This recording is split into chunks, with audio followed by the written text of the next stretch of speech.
Στο τμήμα πληροφορικής και τηλεπικοινωνιών αποφάσισα να μπω γιατί σαν παιδί και εγώ έπαιζα βιντεοπαιχνίδια και από πάντα σκεφτόμουν τι ωραία θα ήταν να φτιάξω και εγώ το δικό μου παιχνίδι.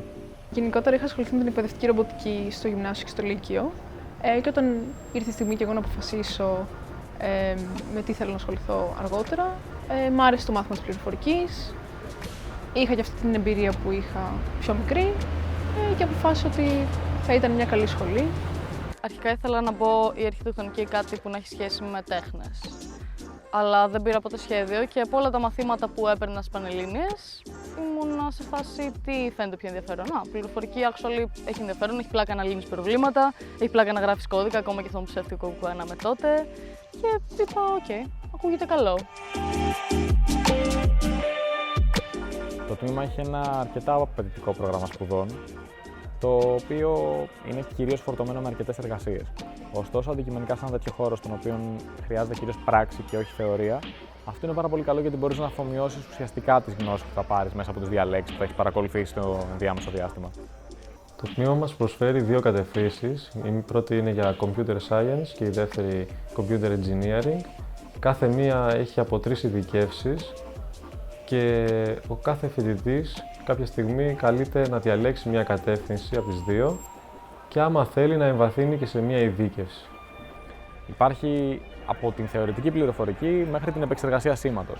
Μπορεί κάποιος να θέλει να ασχοληθεί με τα δίκτυα ή με το software. Υπάρχουν τα μαθήματα και υπάρχει ένα σωστά θεμελιωμένο πρόγραμμα το οποίο έχει βελτιωθεί σε βάθος ετών και σου παρέχει τη δυνατότητα να παρακολουθήσεις αυτά τα οποία πραγματικά σε ενδιαφέρουν, μετά φυσικά από έναν υποχρεωτικό κορμό μαθημάτων που είναι σημαντικός για κάποιον που θέλει να ασχοληθεί με αυτή την επιστήμη. Υπάρχουν πολλά μαθήματα τα οποία είναι ενδιαφέροντα και σίγουρα σου δίνουν κάποιες βάσεις για να ασχοληθείς αργότερα και να βγεις στην αγορά εργασίας. Και σίγουρα οποιοδήποτε μπορεί να βρει κάποιο μάθημα που τον ενδιαφέρει. Οι εγκαταστάσεις είναι πολύ καλές, ειδικά σε σχέση με άλλα τμήματα του ΕΚΠΑ, κυρίως και όλες επειδή είναι πάρα πολύ καινούριες, δηλαδή είναι αρκετά σύγχρονες, ευτυχώς γιατί είμαστε τμήμα πληροφορικής. Περιλαμβάνουν το κεντρικό μεγάλο αμφιθέατρο, το οποίο είναι περίπου 300 θέσεων και αντικειμενικά είναι ένα από τα πιο σύγχρονα κτίρια και αμφιθέατρα που υπάρχουν στο Πανεπιστήμιο Αθηνών. Δύο ακόμη αρκετά μεγάλα αμφιθέατρα, την αίθουσα Α1 και την αίθουσα Α2, χωρητικότητας περίπου 100 ατόμων, που μαζί με το αμφιθέατρο σε αυτούς τους 3 χώρους γίνονται τα περισσότερα μαθήματα που παρακολουθούν αρκετοί φοιτητές. Υπάρχουν επίσης το αναγνωστήριο που έχουμε στη σχολή, το οποίο είναι πάρα πολύ βολικό, και τα εργαστήρια, το οποίο είναι ένα ανοιχτό εργαστήριο που μπορεί οποιοδήποτε φοιτητής να πάει και να κάτσει να ασχοληθεί εκεί πέρα με τις εργασίες του ή να διαβάσει οτιδήποτε θέλει εκείνος. Και έχουμε και το εργαστήριο που χρησιμοποιείται για τα εργαστηριακά μαθήματα κυρίως. Εκτός αυτών τώρα υπάρχουν και κάποιες μικρότερες αίθουσες διδασκαλίας, κυρίως για μαθήματα κατευθύνσεων και ειδικεύσεων, οι οποίες είναι επίσης αρκετά εξοπλισμένες και έχουν μια χωρητικότητα κατά μέσο όρο περίπου 50 θέσεις.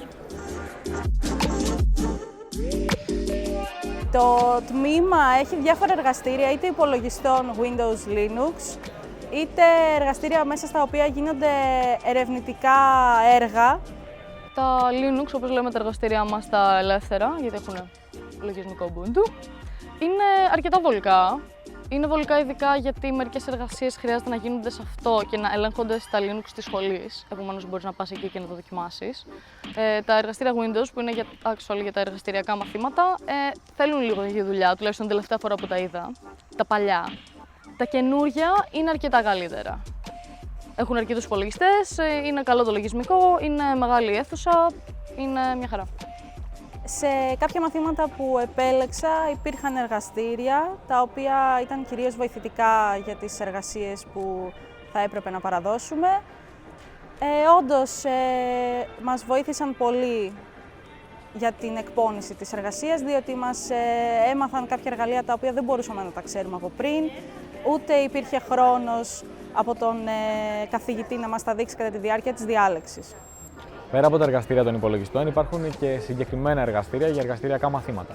Όπως για παράδειγμα εργαστήριο δικτύων, εργαστήριο ηλεκτρονικής, εργαστήριο λογικής σχεδίασης, εργαστήριο κυκλωμάτων.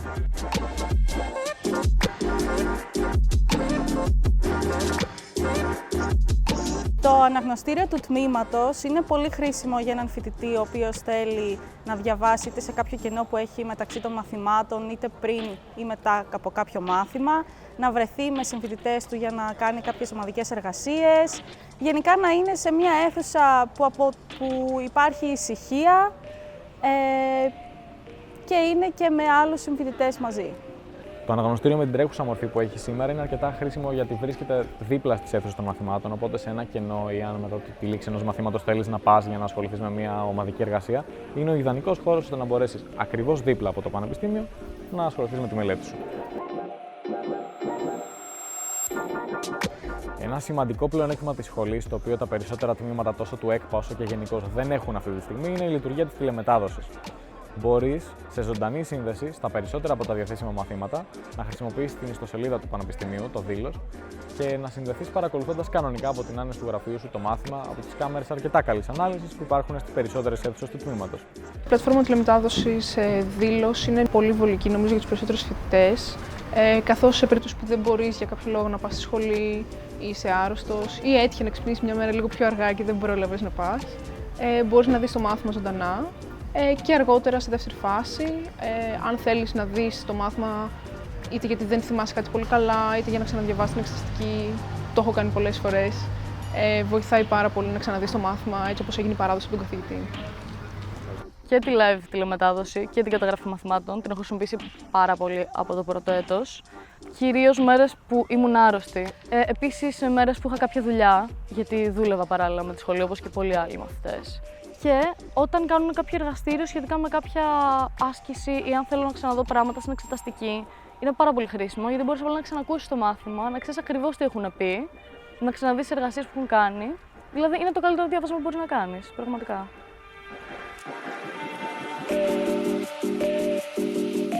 Το Πανεπιστήμιο προσφέρει τη δυνατότητα ένας φοιτητής να αποκτήσει παιδαγωγική και διδακτική επάρκεια, ακολουθώντας ένα κορμό από 5 συνολικά μαθήματα, 3 υποχρεωτικά και 2 προαιρετικά, αρκεί ώστε μαζί με το πτυχίο σου να μπορείς κατευθείαν να διδάξεις σε ένα σχολείο.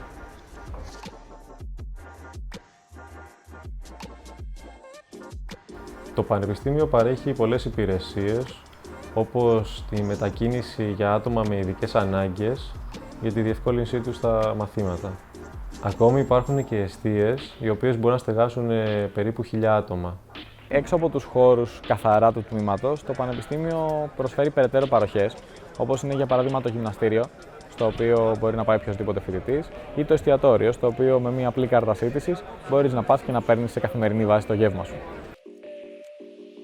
Ομολογουμένως, το τμήμα μας είναι ένα από τα καλύτερα που θα μπορούσε κανείς να παρακολουθήσει αν ενδιαφέρεται να ασχοληθεί πραγματικά με το χώρο της πληροφορικής.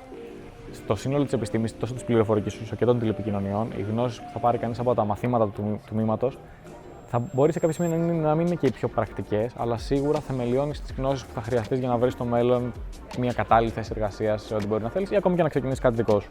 Από το πρώτο κιόλας έτος, το πρόγραμμα σπουδών έχει έναν ιδιαίτερο φόρτο, θα έλεγε κανείς, οπότε σίγουρα δεν είναι μια σχολή που είναι εύκολη, αλλά σίγουρα μπορεί να αποδώσει αυτά τα οποία εσύ θα ήθελες να πάρεις από μια σχολή που θα γραφτείς, ας πούμε. Είναι καλή σχολή, είναι δυνατή σχολή, αλλά αν σε ενδιαφέρει ο προγραμματισμός, αν σε αρέσει ο προγραμματισμός, θέλεις να βγεις στην αγορά εργασίας, θες να μάθεις μερικά πραγματάκια και μερικές γλώσσες, υπάρχουν και άλλες σχολές οι οποίες είναι πολύ καλές σε αυτό. Αν σε ψήνει πάρα πολύ πληροφορική, σ' αρέσει το μαθηματικό υπόβαθρο, σ' αρέσει να το ψάξεις, μπες εδώ.